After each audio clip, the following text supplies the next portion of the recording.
100 शब्द प्रति मिनट की गति से मैटर शुरू होगा 5 सेकेंड बाद।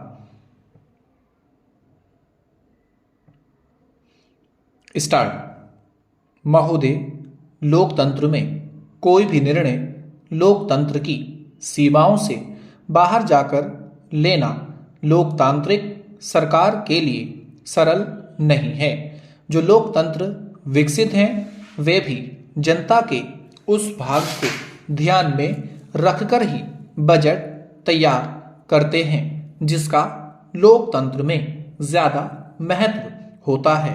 अमेरिका जैसा विकसित देश भी जन सुविधाओं जैसे चिकित्सा, स्वच्छता और बेरोजगारी भत्ता जैसी मदों पर पर्याप्त खर्च करता है।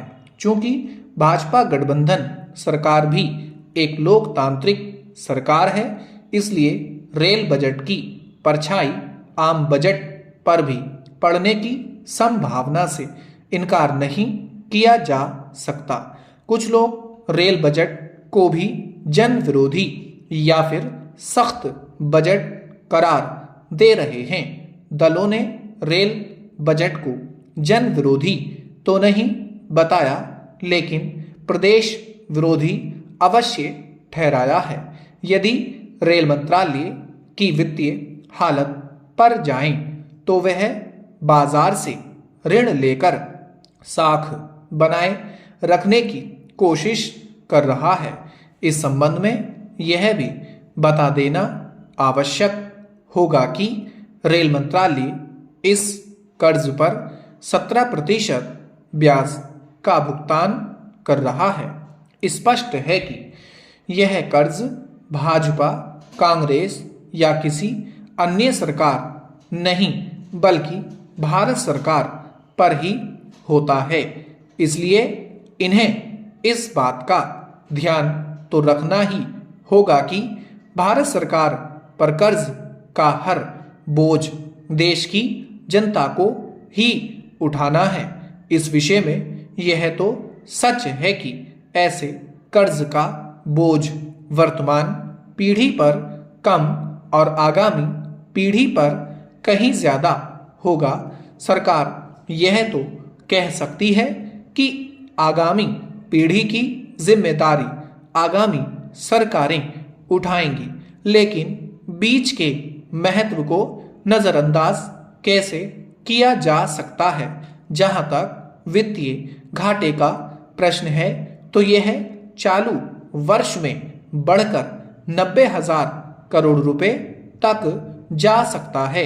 भाजपा गठबंधन सरकार कह सकती है कि 64,480 करोड़ रुपए का वित्तीय घाटा उसे पिछली सरकारों से विरासत में मिला था, लेकिन यदि चालू वर्ष में यह घाटा बढ़कर 90,000 करोड़ रुपए तक पहुंच जाए तो फिर यह सिलसिला आखिर कब टूटेगा।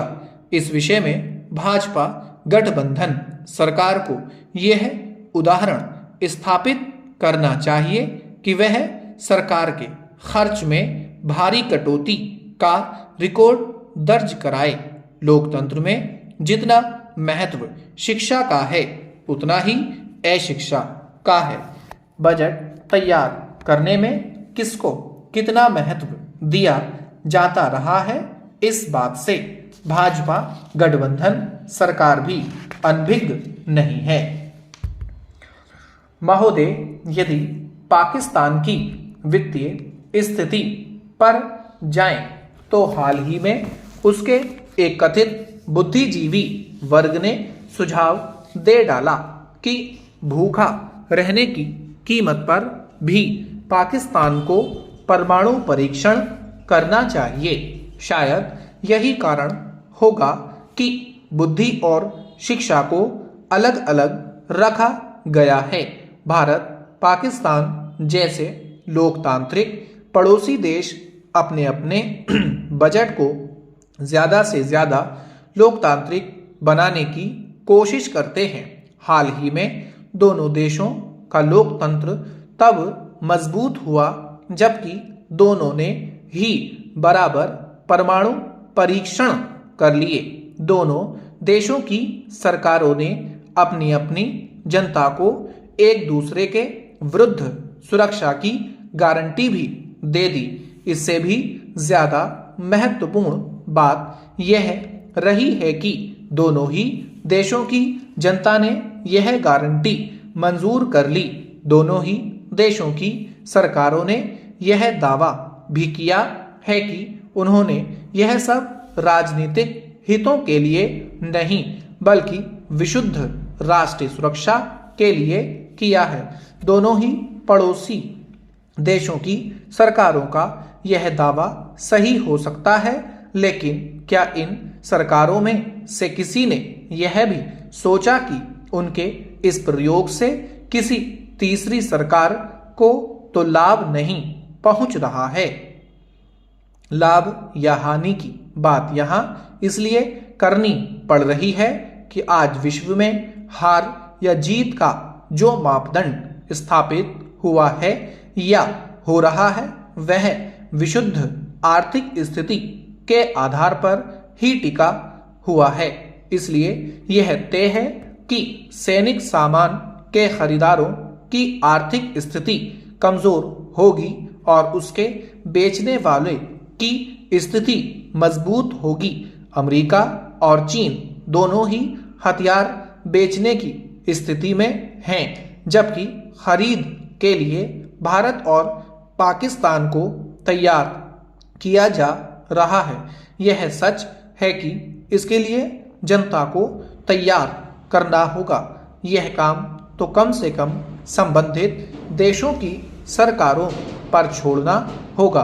हथियारों की खरीद किसी भी देश के बजट का एक महत्वपूर्ण हिस्सा हो सकती है।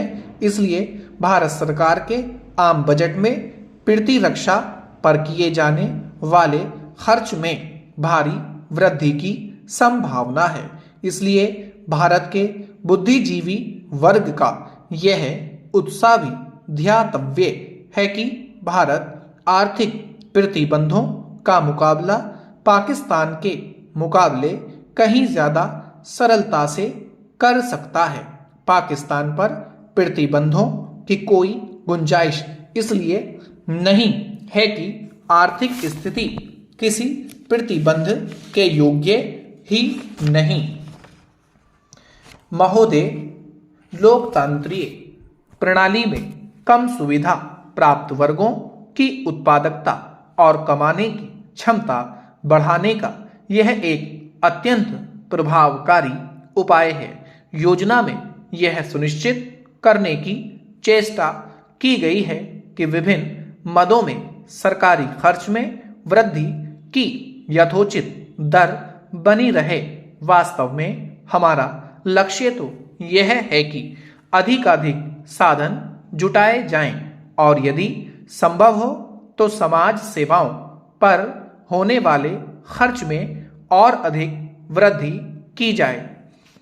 कृषि के क्षेत्र में कुछ कदम उठाना बहुत ही महत्वपूर्ण है। इसलिए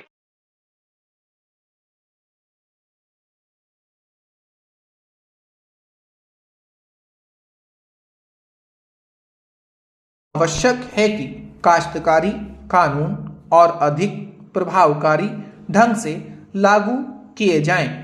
खेतीहर मजदूरों के न्यूनतम वेतन निश्चित किए जाएं और सहकारिताओं की ऋण देने की नीति छोटे किसानों को लाभ पहुंचाने वाली हो।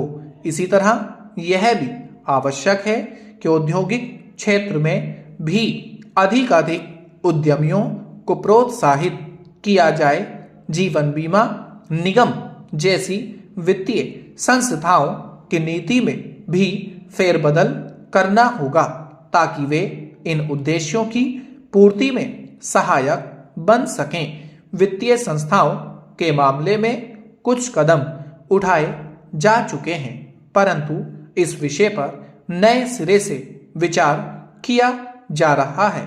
यद्यपि खेती की पैदावार बढ़ानी बहुत ही आवश्यक है, परंतु केवल कृषि के विकास से ही हमारा समूचा विकास नहीं हो जाता। इसलिए संतुलित विकास के लिए हमने औद्योगिक विकास पर भी बल दिया है। स्टॉप।